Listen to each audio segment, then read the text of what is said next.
skills translating to soft skills. So when you're developing that cover letter, that personal commercial, you can use things like these that describe you. Want to pass it down, Mr. Andrew? Use two more. There should be enough for that. Okay? So, someone read that first line that talks about on the first page. It says, "I am." You might want to you read some of those? I like doing the activity very much. It says, "I am," and read. Where is it at? On this page right here, it's two sides. Yeah. Okay? Okay. And so somebody read that first line. I am dignified. Are all of them? Just read that line. I can't even pronounce that word. Inventive.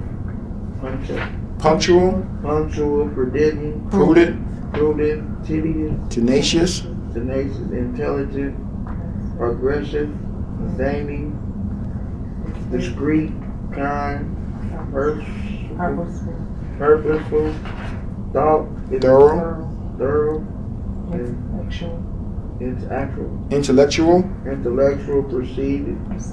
precise, tactful, witty, dominant, capable, quick, thoughtful, informal,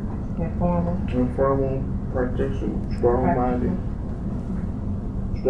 wise, and accurate. Right. So these are things that you can self-identify. You can say some of these things in your personal commercial, talking to an employer. You can put some of these in your cover letter. Gives you some choices. Okay? Anybody see this being useful? Yes, it is. Okay. Once again, when you develop that personal commercial, you're sitting in front of that employer, you want to have a mixture of hard and soft skills. The hard skills say you can do that specific job. The soft skills communicates you can come in and attach and work in that environment with those coworkers and those other people and not create a problem. Okay? And you can develop relationships and things like that. All right. Now, since we keep talking about, I gave you guys some information on construction. This is just some more careers, and this talks specifically about Kansas City construction trades. So if that's your interest, this goes a little more in detail. Here's some handouts. Here you go, Mr. Andrews.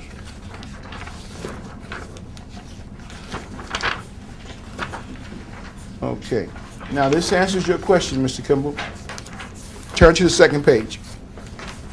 This talks about what is an apprenticeship program. Okay? So you talked about the experience you need and things like that.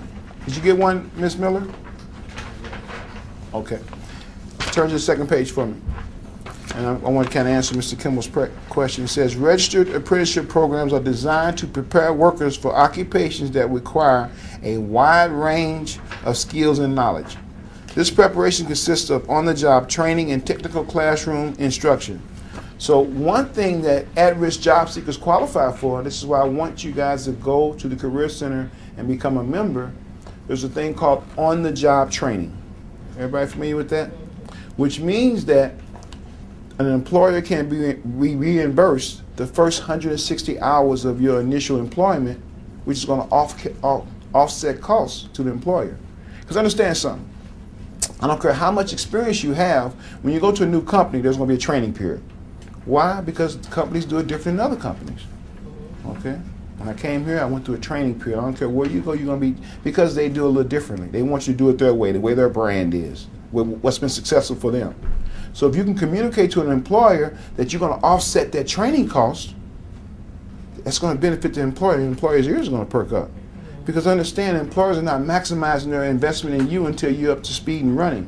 While you're in training, they can't put the same responsibilities on you that they would somebody who's trained for the position. That make sense? Okay. So if you say to them that you qualify for on-the-job training, then that's an incentive and a benefit for that employer to hire you. Once again, the more you know about it, the more you can communicate that in the interview, the better the employer will listen and be receptive.